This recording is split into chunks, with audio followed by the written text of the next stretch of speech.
What is going on, everybody? Welcome back to the channel. Today we're going to be taking a look at the full set of WWE Elite 118 representing the Bloodline. So let's go ahead and get right on into it. Alright, so you guys know the deal. We're going to talk about accessories, then we're going to talk about the figures. There's a lot of good things going on here. A couple small, very, very small nitpicks, and a couple big things that have actually been corrected with figures. So I'm excited to get into this. What we're going to do is we're going to, like I said, the accessories, and then we're going to get into the figures, because these are great. So the first accessory I'm going to show off is the alternate head for Nia Jax. Looks really good. They capture her face really well. The hair sculpt is actually insane. Sometimes when you're doing curly hair or hair with a lot of volume, it does not translate well to figure form, and hers actually looks really, really good. I'm very impressed. They've always done Nia very well with figures. She has two pointing hands. I don't know of Nia to ever really point, but I guess when she's in a Bloodline set, she's technically a part of the Bloodline family, just not the group. You got to give her some pointing hands. Then she comes with two weapon holding hands, mic holding hands, which you will see on the figure in just a few minutes. And then she comes with two fisted hands. On to the next, we do have, let's see, we'll do Tama Tonga next, since he's next in line. He does have two finger pointing hands. One's on the figure, the other one's right here, which is nice. And he does have two mic holding hands, weapon holding hands, whatever you want him to hold. Maybe even the tag titles, which they did not hold long enough, in my personal opinion. Sikoa's up next. He has a brand new hand mold, which is actually very nice. And matter of fact, we'll go ahead and do Sikoa and Tongaloa at the same time, because as you see, they both come with finger pointing hands for the right, and you guys know the deal, I already dropped a hand, and they have finger pointing hands for the left as well. They have mic holding hands for the left and the right. And then the new sculpt here has like an open glove sculpt. It's interesting that it is painted black, which they added the skin tone for the holes in the gloves, but this part right here where the joint's leading into should be skin tone, at least for Tongaloa. Maybe you can make the argument for Solo. It should be painted skin tone. I'm gonna kind of skip over it though, because it is very nice, and I do like the unbuttoned gloves. Those do look nice, and it's cool. We got a brand new unique sculpt. Jacob Fatu over there in the corner, we see him over there. He's planning something devious probably. He has I love you solo hands, which you see on the figure. He does have the finger pointing hands with all the appropriate finger tape on there, which is very nice. Looks really, really good. And then he has two weapon holding hands, mic holding hands, all the goodies, which you would see with most figures. Sikoa also comes with an outer coat, feels like a cheap velvet coat. I haven't put this on the figure, quite frankly. I'm not going to put that on the figure, so we'll just kind of throw that over to the side. It is nice to have something like that. You could use it for other customs, but I don't think Solo needs it in this case. So what we're gonna do is we're gonna start with Sikoa, and then work our way back, and then work our way back, and we're gonna be finishing up with Jacob Fatu. So if that's who you're here to see, pretty much skip to where he is in the video. So I'm gonna change the hand here on Solo, and then put, you know, just a regular mic holding hand in there. Oh, also Solo comes with the Ulafala when he took it from Roman Reigns, so that is nice. We'll take that off for the sake of the video. This is a brand new sculpted torso. I actually think this torso could work for bigger guys in suits. I like that a lot. I think that was a very smart decision. I noticed that when they first showed off this figure, and I was pretty excited to get it. This head sculpt, I'm pretty sure, is the exact same one that we have gotten, except the hair looks to be a lot shorter in the back. I don't know, I like that. I like the red belt, stands out. It's an all black suit, and then you got that nice red belt, or the red Ulafala, or the red jacket. It all complements each other very, very well. These arms look like they're the same, except for this forearm piece here. It does have that little I don't know what to properly call it. It looks like it's sectioned off. I don't know if that's coming across on camera, but right here it looks different. Looks good. As far as the legs, these are Build-A-Figure legs. This crotch piece looks like it could be. Is it?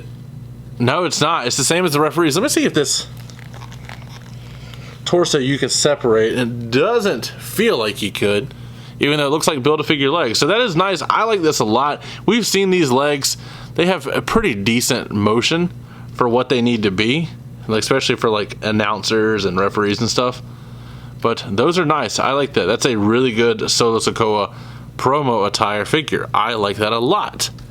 Up next, we're going to get into Tama Tonga. Now, this head scan is questionable, to say the least. I don't like the head scan at all. I really, really don't. But we're not going to spend too much time on there.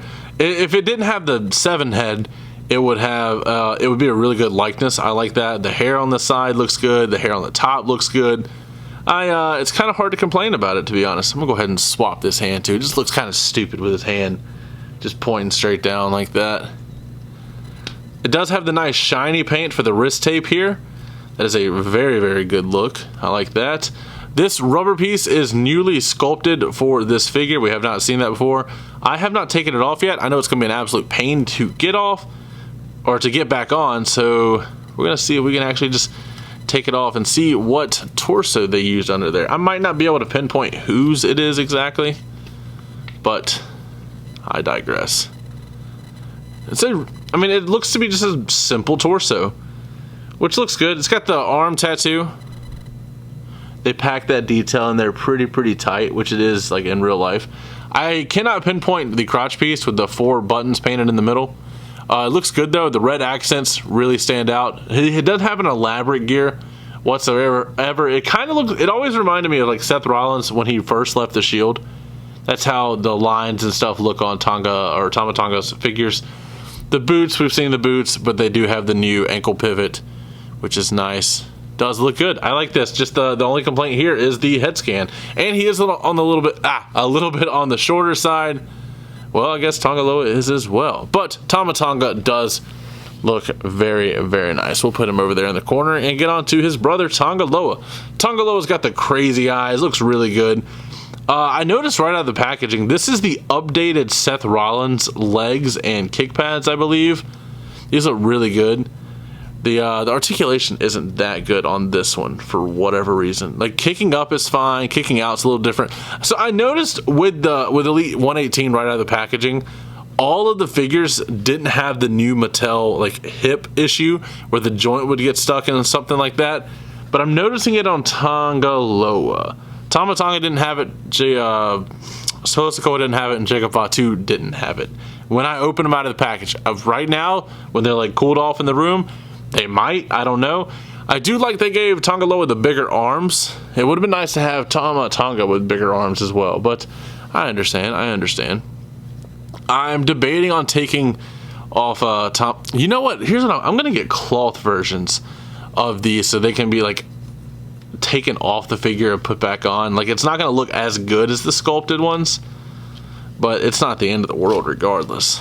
But I do like the torso choice for Tongaloa as well. It looks really good. Looks to be the same crotch piece as his brother over there, but with thicker legs.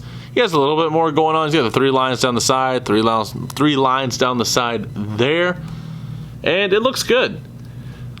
I actually like it a lot. We were going to put him over by his brother and then get into Nia Jax. She also comes with the Queen of the Ring crown, which just kind of slides over her hair like that. She's got one heck of an updo going on. This figure feels to be a new sculpt.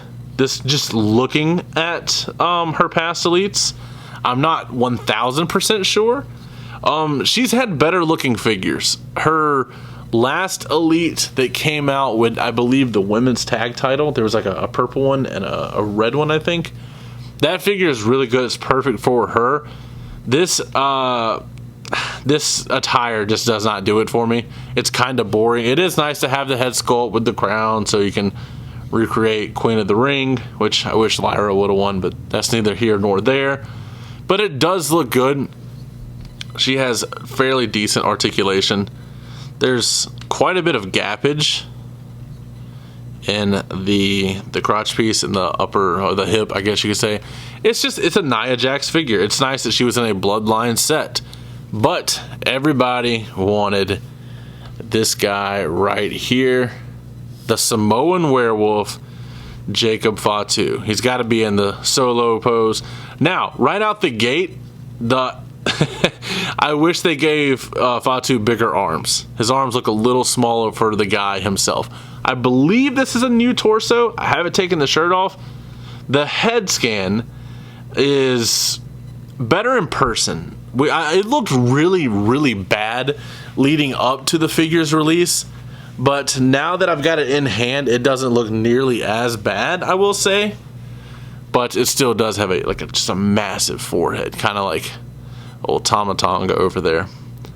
But it does look good. I love the Samoan werewolf shirt. Let's go ahead and take this off. I believe this is a new torso, but I could be wrong. Yeah, this is a new torso.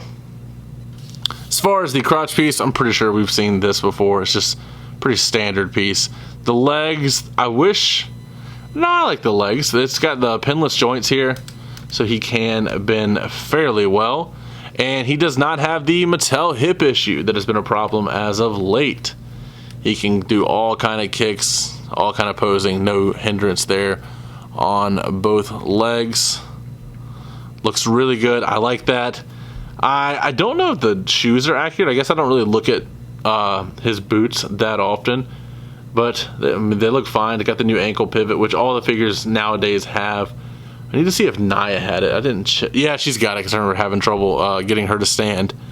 But I like this a lot, especially with the shirt. He's got his tattoos going across the chest. Looks really good. The hair looks good, and with the red wash on the dreads. Got the white beads there and there. Those look good. I like it. I like it a lot. He's got the forearm tattoo. He's got the bands painted. I think they're a little low, my personal opinion. But it looks good. I love this figure. Definitely the standout of the wave. So I want you guys to let me know down in the comments below which of these figures you were most excited for. I have a feeling we're going to see a lot of Jacob Fatu comments. But that is going to be it for today's review of WWE Elite Series 118. As always, don't forget to like, comment, subscribe. And last but not least, take it easy.